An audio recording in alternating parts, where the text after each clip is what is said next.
कि आपके जिले की पूरी मेंबरशिप करोगे आप। पूरी मेंबरशिप होने के बाद वोट डलेगा जिलाध्यक्ष के लिए, और जिसको ज्यादा वोट मिलेंगे वो जिलाध्यक्ष बनेगा, वो निर्वाचित अध्यक्ष होता था। और सीताराम जी यहाँ बैठे हैं, जब आपको एक क्वार्टर मिलते हैं ना सरकारी, ये क्वार्टर जब कलेक्टर अलॉट करता था तो आपके उस संगठन का निर्वाचित जिलाध्यक्ष उस कमेटी का मेंबर होता था कि नहीं? गलत तो नहीं कह रहा मैं सीताराम जी? राजस्थान राज्य कर्मचारी संघ उस संगठन का नाम था, और उसका जिलाध्यक्ष कलेक्टर की उस कमेटी का मेंबर होता था, उसकी सहमति के बिना क्वार्टर अलॉट नहीं कर सकता था। इतनी ताकत थी आपके समय। क्यों थी? लोकतंत्र में ताकत थी, आपके वोट में ताकत थी। और हर 150 व्यक्तियों पर एक प्रदेश प्रतिनिधि चुना जाता था, और उस प्रदेश प्रतिनिधि के वोट में गुरविंदर बराड़ जैसे विचारशील लोग चुन करके जाते थे, और उनसे राजस्थान के बापू का हाउस बनता था, विधानसभा बनती थी। जैसे आपके गंगानगर की मेंबरशिप मान लो 1500 है, तो 10 आदमी जीत के जाते थे वोट से प्रदेश प्रतिनिधि, और वो चुनाव करते थे राजस्थान के प्रदेश अध्यक्ष का, राजस्थान के सभाध्यक्ष का, और राजस्थान के ट्रिब्यूनल चेयरमैन का। ट्रिब्यूनल चेयरमैन कोर्ट होता था, अगर कोई डिस्प्यूट हो गया तो वो ट्रिब्यूनल चेयरमैन उसका फैसला करता था।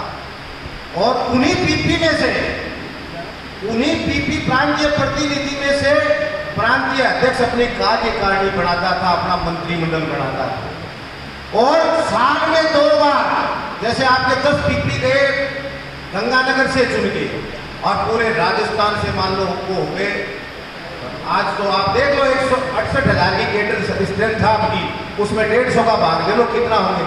लेकिन मान लो 50,000 के मेंबर हुए, तो 50,000 में 1.5 का भाग दे लो भाई, हर 10,000 के ऊपर 150 आदमी बढ़ते हैं। सही कह रहा हूं क्या मैं? 10,000 में 150 है क्या भाई? 1500 आदमी ऊपर 10 पीपी हो गए, और 15,000 पर 100, ये मान 15,000 पर 100, तो 15 चौक 60, 400 पीपी हो गए। उन 400 पीपीओ को साथ में स्पीकर की एक ड्यूटी बढ़ती थी कि 2 बार हाउस बुलाना अनिवार्य होता था, और वो हाउस 2 दिन तक चलती थी वो आपकी विधानसभा, और उसमें प्रदेश अध्यक्ष की पीढ़ियां कांपती थी, क्योंकि उसमें गुरविंदर बराड़ जैसे विचारशील लोग पसंद करते थे, और प्रदेश अध्यक्ष डरते थे कि मैं क्या जवाब दूं। जब से ये व्यवस्था भंग हो गई, अब आप खुद ही कह रहे हो कि हम हमारा सिंचाई का अलग संगठन चलाते हैं। सचिवालय भी उसका मेंबर था, सचिवालय भी राजस्थान राज्य कर्मचारी संघ की एक विभागीय समिति थी, उन्होंने अपना अलग संगठन बनाया, सेंट्रल सेक्रेटरीट के आधार पर अलग वो ले लिया वेतनमान। और अभी आपने रेवेन्यू में देख लो, आप रेवेन्यू वाले अपने आप को सुपर समझते हैं, हालांकि हम सब भाई हैं, और जिले में कलेक्ट्री लीड करती है। मैं मानता हूं कलेक्ट्री का साथी हमारा बड़ा भाई है, लेकिन इसका मतलब ये नहीं है, वोट की ताकत तो सब में बराबर है। और जिस दिन ये लोकतांत्रिक प्रक्रिया बहाल हो जाएगी, आपको जयपुर के नेताओं को एक जगह पर बैठाने की आवश्यकता महसूस नहीं होगी, अपने आप एक जगह हो जाएगी। साथियों, मैं इस गंगानगर की धरती पर को नमन करता हूं। ये वो धरती है जिसने बापू को 98-40 दिलाया। आप लोग समझे नहीं मेरी बात, और मैं मेरा दर्द लिए घूम रहा हूं 2013 से, और वो दर्द बांटने आया हूं आज आप लोगों से। और मेरे उस दर्द के 2 साक्षी हैं, जो एक तो आपके बीच में आज नहीं है, वो ट्रेप हो गया संदीप जाखड़, और दूसरा साक्षी है राजेश शर्मा, जो यहां मौजूद है। 13 अप्रैल नागौर में संघर्ष समिति बनने से पहले कहां मिट्टी निकाल रहा? मेरी बात को बहुत ध्यान से सुनना। राजस्थान की सरकार की यात्रा चल रही थी, और राजेश और संदीप जाखड़ ने मेरी मीटिंग कराई, शायद एग्रीकल्चर विभाग में कराई, कहां कराई, और उसमें पवन गोदारा भी आया था, जिसके पिताजी भी कृषि में बाबू थे। पवन गोदारा यहाँ के यूथ कांग्रेस के अध्यक्ष रहे, उनके पिताजी बाबू थे, वो भी उस मीटिंग में थे। उन्होंने कहा था कि मेरे तो खुद के पिताजी बाबू। और मीटिंग कराने के बाद रात को 11:30 बजे सर्किट हाउस में मुख्यमंत्री को गेट पर जब वो आए तो मैंने कहा मैं आपसे मिलना चाहता हूं। आप भी थे, खड़े हो, पहले खड़े होकर बताओ। हाँ, धर्मेंद्र सिंह राठौर, बैठो। मैंने 11:30 बजे मुख्यमंत्री सर्किट हाउस के गेट में घुसने लगे तो मैंने कहा मैं आपसे मिलना चाहता हूं। और आप ताज्जुब करोगे कि आपके पूरे गंगानगर के कांग्रेस के नेता एक तरफ बैठे थे, किसी को नहीं बुलाया। मेरे को रात को 11:30 बजे अपने केबिन में बुलाया और मैं मेरे साथ मेरे जिला अध्यक्ष और जिला मंत्री राजस्थान राज्य कर्मचारी संघ के राजेश शर्मा को और संदीप जाखड़ को लेके गया। लेकिन कहते हैं ना, बोले मांगने में भी अक्ल चाहिए। वो संदीप जाखड़ वहां बोला जानता दे जाओ। तो मैं यार है खगोजना तो बोले क्रांति का कि छाग आलो छाग दही का आंदोलन छोड़ा था। उसने मैंने डांटा उसको, मैंने कहा क्या बोल रहा है, जब आप ये कहोगे आपकी सरकार जाने वाली है तो आपको क्यों देगा। मैंने मुख्यमंत्री जी से कैसे आपकी मांग पूरी करवाई। मैंने उनको कहा आपका धन्यवाद, आपने भटनागर कमेटी की रिपोर्ट लागू कर दी, लेकिन हमारे साथ बहुत बड़ा अन्याय हो गया। कर्मचारी को फायदा हुआ लेकिन हम मर गए। बोलो क्या हो गया। मैंने कहा साहब 1950 से लेके 1986 तक एलडीसी और थर्ड ग्रेड टीचर का वेतन बराबर था और यूडीसी और सेकंड ग्रेड टीचर का वेतन, सेकंड ग्रेड टीचर और यूडीसी का वेतन बराबर था। और मैंने कहा उस समय हमारे ये बाबू है ना, मैंने उनको तो नहीं बताई ये बात, उनको बताता तो वो देते भी नहीं। 1986 में इस बाबू का दुर्भाग्य शुरू हुआ और उसका कारण क्या था कि जो आपका इलेक्टेड अध्यक्ष था ना उस समय उस बॉडी का, लक्ष्मी नारायण द्विवेदी, एक बेचारे सीधे से पंडित थे बांसवाड़ा, उन्होंने निवेदन किया था आप लोगों से कि आप इस आंदोलन में मत जाओ, लेकिन किसी ने उसकी बात नहीं मानी, उसको जूतों की माला पहनाई। उसने क्या कहा, एक नारा लगा 86 में, दिल्ली हो या राजस्थान वेतन भत्ते एक समान। और बाबू सारे के सारे उस आंदोलन में कूद गए और स्टेट पैरिटी टूट गई और थर्ड ग्रेड टीचर 1200 हुआ था क्या नहीं हुआ। और ये क्यों हुआ कि आपका जो सजग नेतृत्व था उसकी बात नहीं मानी, आप मोह पे आ गए। और जब जब कोई भी वर्ग मोह में आता है वो वर्ग गलतियां करता है। मैंने मुख्यमंत्री जी को कहा 86 में डिस्पैरिटी चालू हुई और आज 2013 में पोजीशन ये है कि थर्ड ग्रेड टीचर की ग्रेड पे 3600 है और हमारे एलडीसी ग्रेड पे 1900 है, हम आते बढ़ा। दूसरा उदाहरण मैंने उनको दिया, मेरी 21 साल की नौकरी हुई थी इस समय, कि मेरी 21 साल की नौकरी हो गई और 14 साल मुझे यूडीसी बने हो गए। 14 साल पहले मेरा वेतन मेरे सेकंड ग्रेड के टीचर के बराबर होना चाहिए था।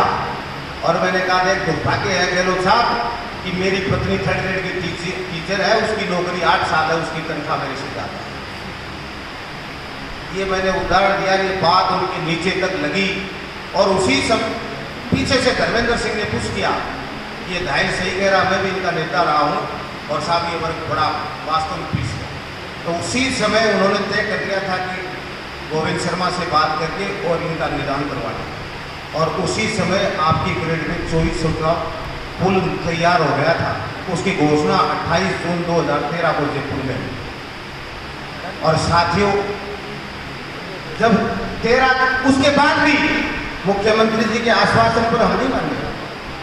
मैंने धर्मेंद्र सिंह जी से पूछा कि नागौर में संघर्ष समिति बढ़ रही है, जाए कि नहीं जाए, बोले जाओ।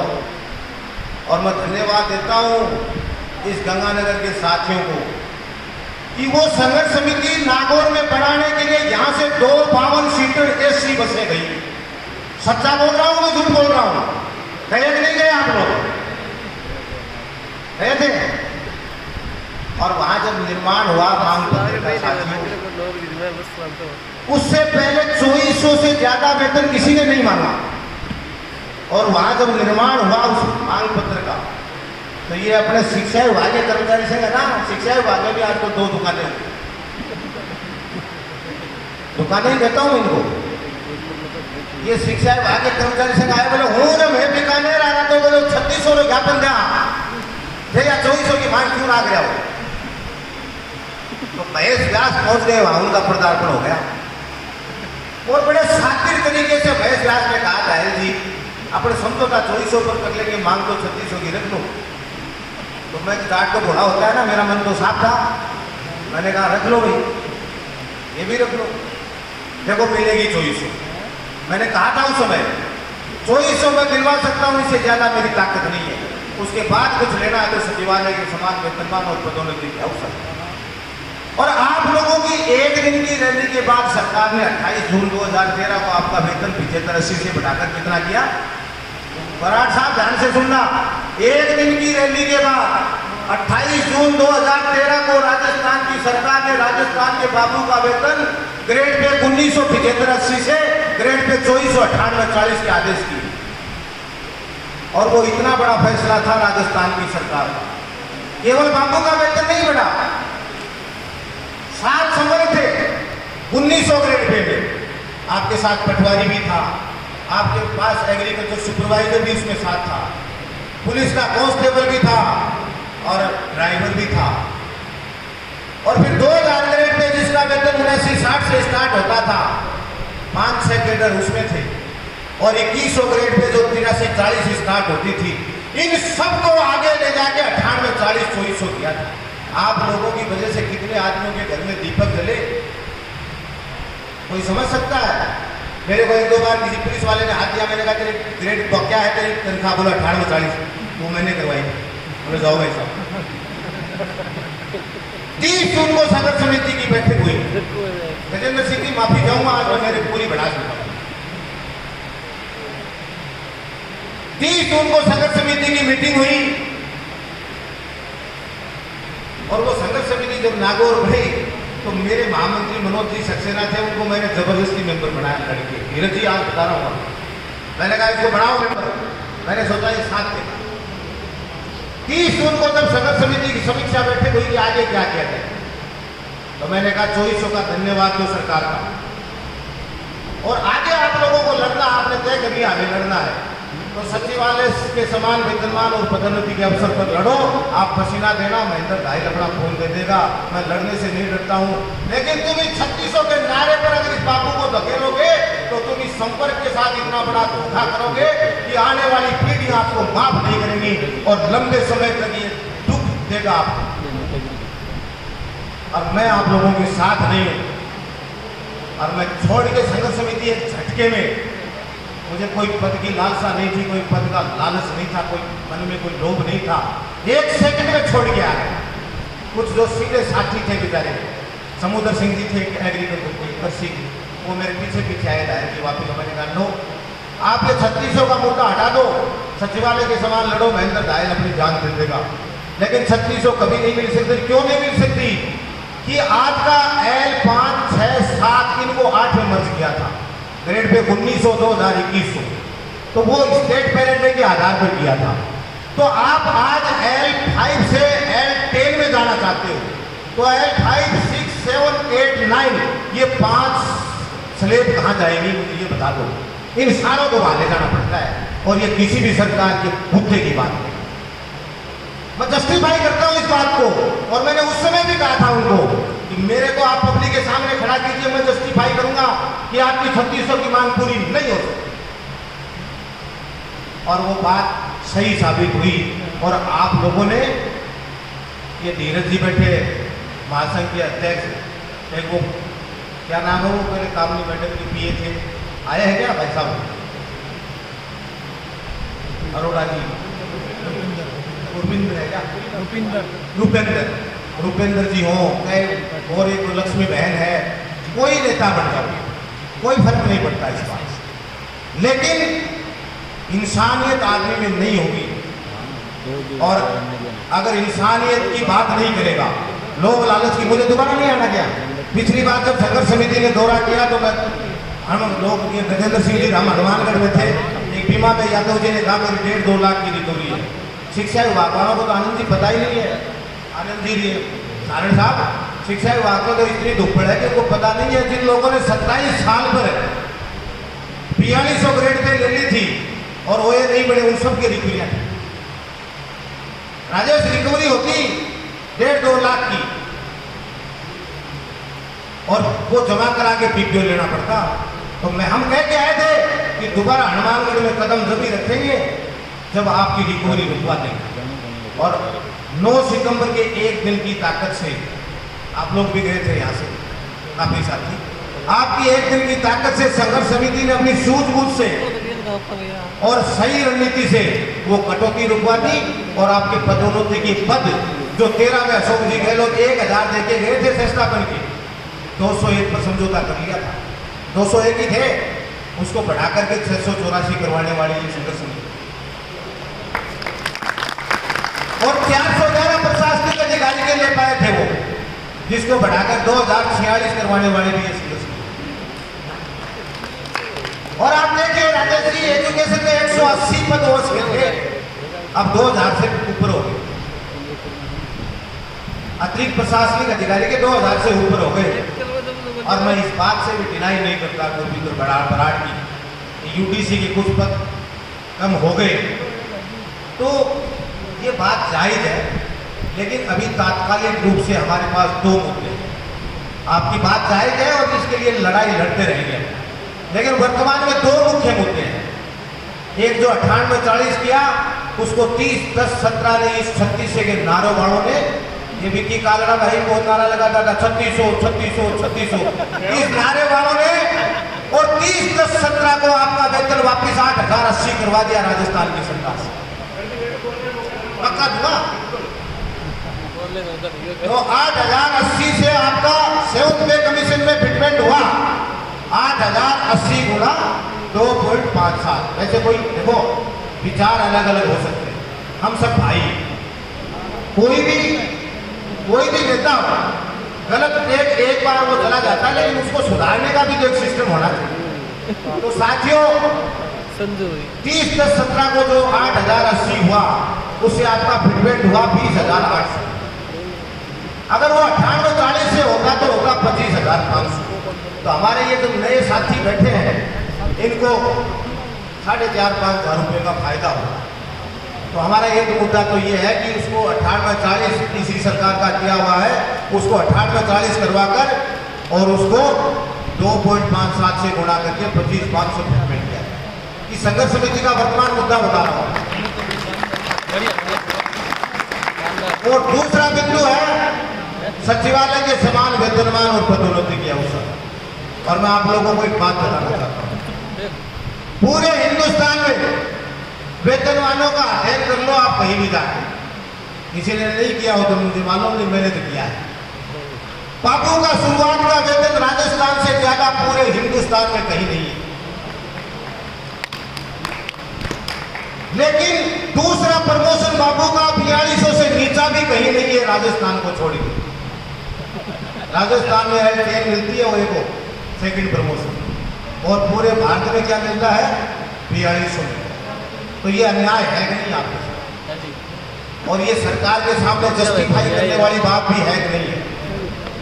और दूसरा, आपके साथ भर्ती होने वाला पटवारी, ग्राम सेवक, एग्रीकल्चर सुपरवाइजर, ये सारे के सारे दूसरी पदोन्नति 4200 ले रहे हैं, तो हमारे साथ अन्याय क्यों?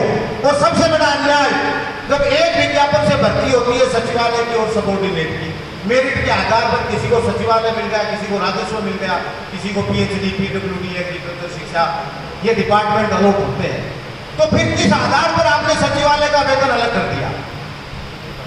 उनका 4200 क्यों? ये जस्टिफाई करने वाली बात है। और जब आपका OA का 4200 हो जाएगा तो आपका OS जो है वो 4800 हो जाएगा। गलत तो नहीं कह रहा मैं, और ये तर्कसंगत बात है। और जब आपका OS 4800 हो गया तो फिर ऊपर क्या बचा? 684 तो आपके संस्थापन अधिकारी और 2046 आपके प्रशासनिक अधिकारी। 2700 आदमियों की तनख्वाह चाहे 6600-7600 भी कर दे सरकार, तो क्या सरकार के खर्च बढ़ जाएगा, कौन सा वित्तीय भार पड़ जाएगा सरकार पर, और बाबू का मान सम्मान बढ़ जाएगा। नए बच्चे कोई मास्टर और अकाउंटेंट बनेंगे नहीं, सारे बाबू बनेंगे। अगर ये सचिवालय पैटर्न अगर अडॉप्ट हो जाता है तो कोई मास्टर और अकाउंटेंट की नौकरी नहीं करना चाहेगा। जब आरएस रिक्रूट होता है 5400 में होता है, सीनियर स्केल मिलती है 6600 मिलती है, सिलेक्शन स्केल मिलती है उसको 7600 मिलती है, और सुपर टाइम स्केल उसको 8700 मिलती है। और मैं और बताना चाहता हूं, उसी 2013 में मेरी बात नहीं मान करके और सचिवालय के इशारे पर आंदोलन को 3600 का नारा देकर और आपके आंदोलन के ऊपर और सचिवालय वालों ने 13 पद 8700 ग्रेड पे नए स्वीकृत करवाए। कभी सुना आपने किसी को 3600 की मांग करते हुए? सचिवालय वाले करते हैं कभी? पटवारी करते हैं कभी? वो अलग नया रास्ता निकाल लेते हैं अपना, और उसका कारण है स्टेट पैरिटी। ये स्टेट पैरिटी कारण साहब मैंने ही समझाई थी पूरे राजस्थान को। स्टेट पैरिटी बहुत सारे लोग जानते नहीं होंगे। स्टेट पैरिटी का मतलब ये है कि जैसे मान लो आज L5 में आप 6 कैडर हो, जैसे पटवारी है, बाबू है, ड्राइवर है, कांस्टेबल है, उन 6 में से अगर एक आगे जाएगा तो दूसरे को ले जाना पड़ेगा। ये सेक्रेटरी ये वो है स्टेट पैरिटी, और ये राजस्थान के कर्मचारी संगठनों का राजस्थान की सरकार से बहुत पुराना समझौता है। और ये भंग क्यों हुई? ये भंग हुई आपकी वजह से। आपने 86 में कहा दिल्ली हो या राजस्थान वेतन भत्ते एक समान, तो स्टेट पैरिटी क्यों टूटी? आपने मांगा कि दिल्ली की तर्ज पर दो, दिल्ली की तर्ज पर दिल्ली में 3rd ग्रेड का ग्रेड में 4200 है, किसी को नहीं पता होगा बता। यहाँ कितना है? 3600 है ना, वहां 4200 है। लेकिन बापू का पूरे हिंदुस्तान में मुझे बता दो कि 800 से ज्यादा है। मांगने का लॉजिक बताओ।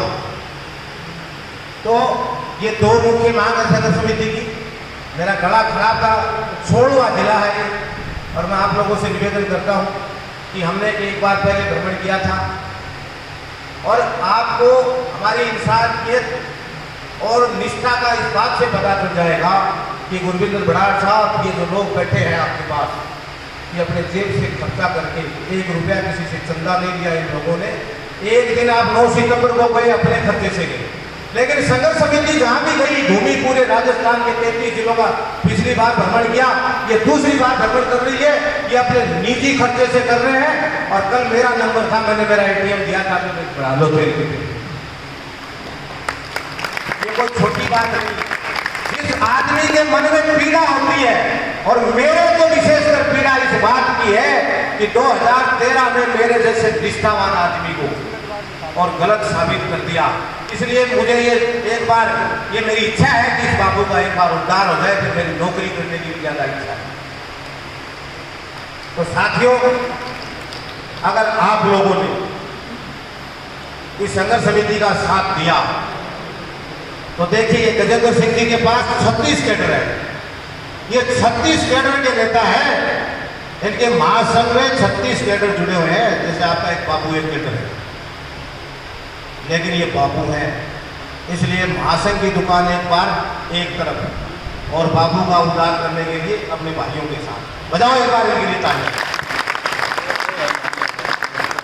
और ये फारिक साहब, इनका 28 फरवरी 2023 को सेवानिवृत्ति है। इनकी जो आज PL कट रही है ना, उनका इनको नुकसान होगा। जब ये 23 फरवरी को सेवानिवृत्त होंगे तो इनकी PL 300 नहीं रह पाएगी, क्योंकि ये तो PL आपके लिए घूम के खो रहे हैं। बजाओ तालियां इनके लिए। तो संघर्ष समिति की यही विनती है कि 11 नवंबर को एक आह्वान है।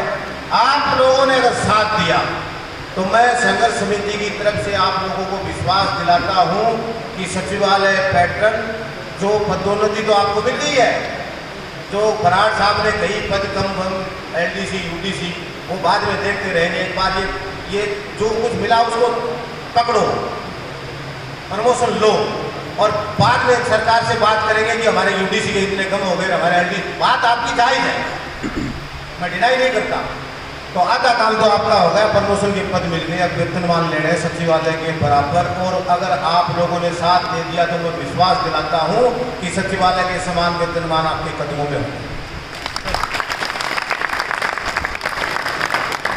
अब मैं आमंत्रित करूंगा आदरणीय सीताराम जी भाई साहब को, कि जो जिले का सबसे महत्वपूर्ण विभाग राजस्व है,